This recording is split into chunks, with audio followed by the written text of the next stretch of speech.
Guys, the reviews are in for the Microsoft Surface Duo 2.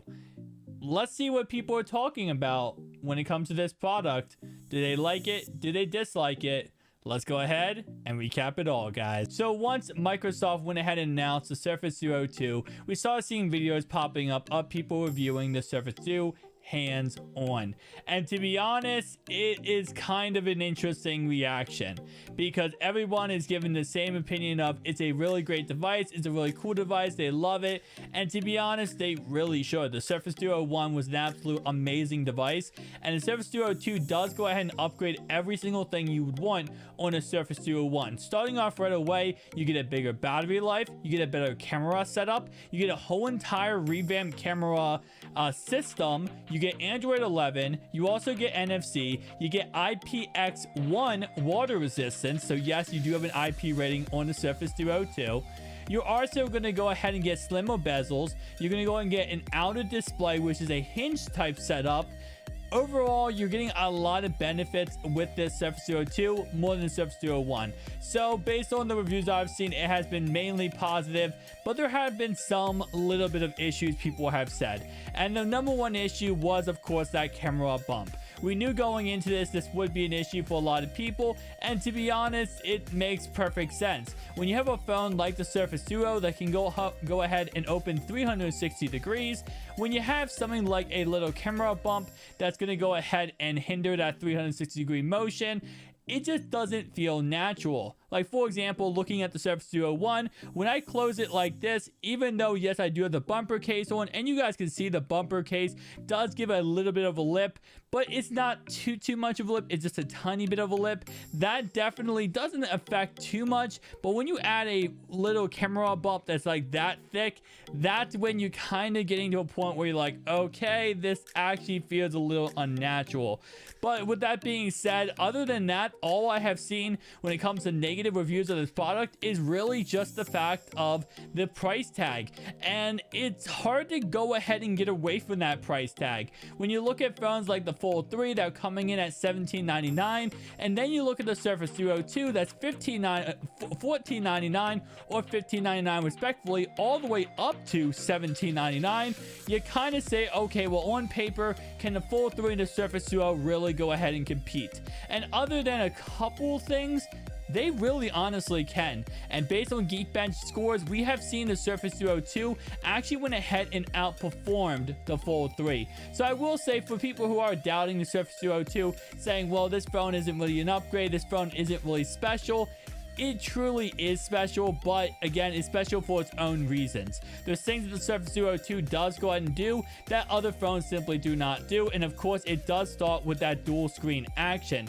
While of course we have seen, you know, the foldable glass on the Flip 3, the Fold 3, and other phones, there is no true phone that actually gives us the ability to have two separate displays to multitask fully functionality-wise on than the Surface Duo 1 and the Surface Duo 2. With less bezels, that means more work environment, more workspace to go ahead and get the job done. And I will say it's an absolute awesome. Some other compliments we have seen by the Surface Duo 2 was, of course, the flagship chipset. So obviously this is running the Snapdragon 888 processor, and the biggest issue with Duo 1 was everyone said this is outdated processors, this is outdated hardware. Why would I buy a phone like that? And to be honest, it had perfect good reasoning. But with this phone, this is not the case. This is up to date. This is flagship quality software, flagship quality hardware going into this device, and you can't complain about how good this device will perform.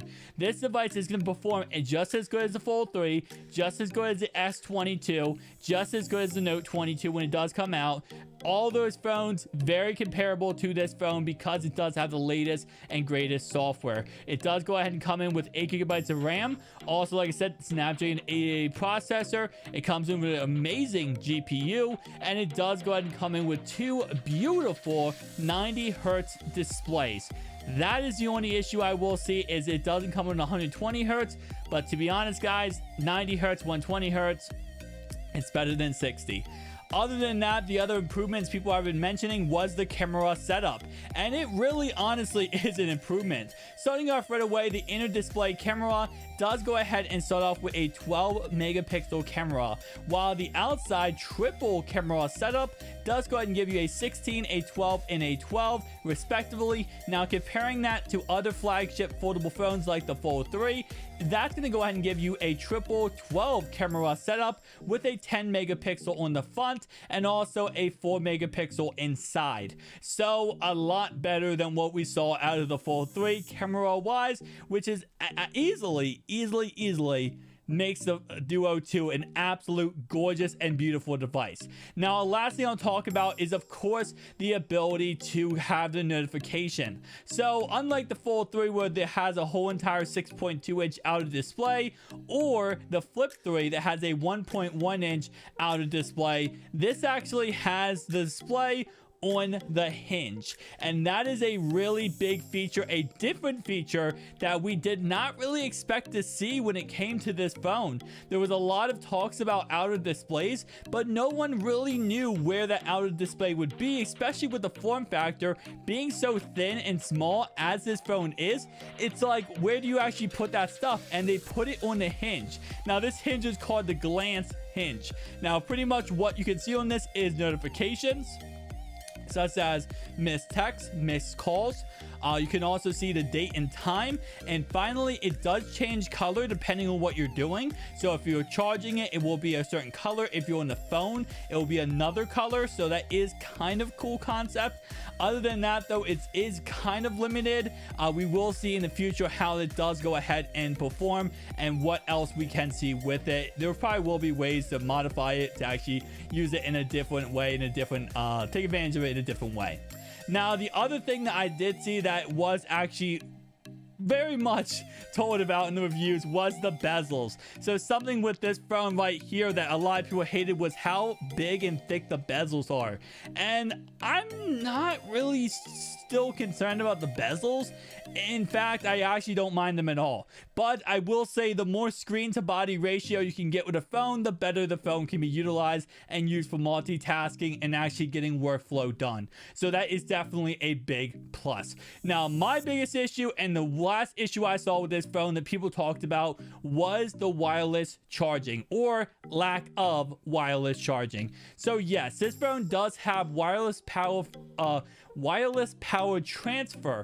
Now, if you don't know what that means, that pretty much means you can charge it S Pen on this phone. We recently saw by Microsoft that there is going to be a case released that is a pen cover for this phone. Now that does have a silicone cover that goes around the front of this display, and then on the back is a bumper case. So it's a silicone front, bumper case back. Now that does let you be able to dock your actual slim pen on your phone and always have it on you at all times, and it will also charge it. Now when it does say wireless power transfer, that does not mean you can charge another device. It means you can only charge something small like the slim pen. You cannot put an iPhone on top of this and start charging an iPhone, which I definitely think is an L, but it's such a small L, it's not a really big deal. Now, when it comes to the Surface, when it comes to the pen cover, that has been delayed, by the way, guys. It is no longer coming out on October 21st with the release of the Surface Duo 2. It is now being released at November 21st, a whole month later than what we saw with the Surface Duo 2 launch. So I'm not sure why it is going to be released later, but that is another information I want to go ahead and update you guys on. It is still coming in at $64.99, which is a very expensive price tag. And no, there is no slim pen included. That is all for the case, the silicone case, and then the backer bumper. And last I know, I will say before I end off this video, is you cannot use it on the Surface Duo 1.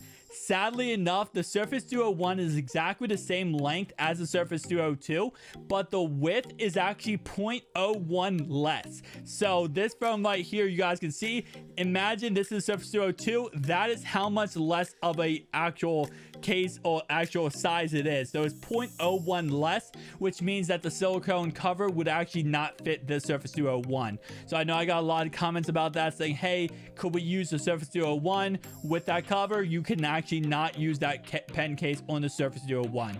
But guys, I'd love to hear your opinions down below. Tell me your thoughts and opinions. I'll see you guys in the next one. Peace out.